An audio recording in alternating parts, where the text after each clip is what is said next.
Hello, ദേ രാവിലത്തെ തിരക്കൊക്കെ കഴിഞ്ഞ് ദേ സമാധാനമായിട്ട് ബ്രേക്ക്ഫാസ്റ്റ് ഉണ്ടാക്കാട്ടോ. കാരണം ഇന്ന് നേരത്തെ കഴിഞ്ഞു. ഇന്ന് ചേട്ടൻ വീട്ടിലുണ്ട്. അപ്പൊ കുട്ടീസൊക്കെ വേഗം വേഗം അവരുടെ കാര്യങ്ങൾ ചെയ്തു. അല്ലാന്നുണ്ടെങ്കിൽ രാവിലെ എഴുന്നേക്കാനായിട്ട് ഒരു 10-15 മിനിറ്റ് എഴുന്നേക്കാൻ വേണം. പിന്നെ അവർ ഓരോരോ കാര്യങ്ങൾക്ക് പോകാനായിട്ട് പിന്നാലെ പിന്നാലെ നടന്ന് നടന്ന് നമ്മൾ അവശതയും. അപ്പൊ ചേട്ടൻ ഒരു ദിവസം വീട്ടിലുണ്ടെന്നുണ്ടെന്നുണ്ടെങ്കിൽ വേഗം വേഗം കാര്യങ്ങൾ നടക്കും. കാരണം അവർ എല്ലാ കാര്യങ്ങളും അവർ വേഗം വേഗം ചെയ്യും. അത് കാരണം പകുതി ജോലി കുറവാട്ടോ. പിന്നെ കുട്ടീസിനെയൊക്കെ ചേട്ടൻ തന്നെ റെഡിയാക്കാം. പിന്നെ കുക്കിങ്ങും കാര്യങ്ങളൊക്കെ കഴിഞ്ഞത് 8 മണി ആയപ്പോഴേക്കും ലഞ്ചും ബ്രേക്ക്ഫാസ്റ്റും ഒക്കെ റെഡി ആയത് അവർക്ക് ഫുഡും കൊടുത്ത് അവരിതേ വണ്ടി കാത്ത് നിക്കാട്ടോ. അപ്പൊ അച്ചോട്ടനാണെങ്കിൽ പിന്നാലെ നടക്കുന്നുണ്ട്. പിന്നെ ആദ്യം കണ്ട വീഡിയോ എന്റെ കുഞ്ഞാട്ടി എടുത്തു തന്ന വീഡിയോ ആട്ടോ.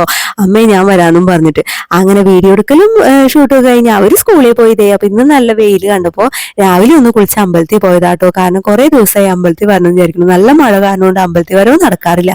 അങ്ങനെ ദേ അമ്പലത്തിലൊക്കെ പോയി. അപ്പൊ നമ്മൾ പോയത് നമ്മുടെ മാണിക്യമംഗലം കാർത്യായനി ദേവി ക്ഷേത്രത്തിലാട്ടോ. നമ്മുടെ തൊട്ടടുത്തുള്ള അമ്പലമാണ്. അങ്ങനെ അമ്പലത്തിൽ തൊഴുത് പ്രസാദമൊക്കെ കൊണ്ട് നമ്മൾ തിരിച്ചു വരാണ്.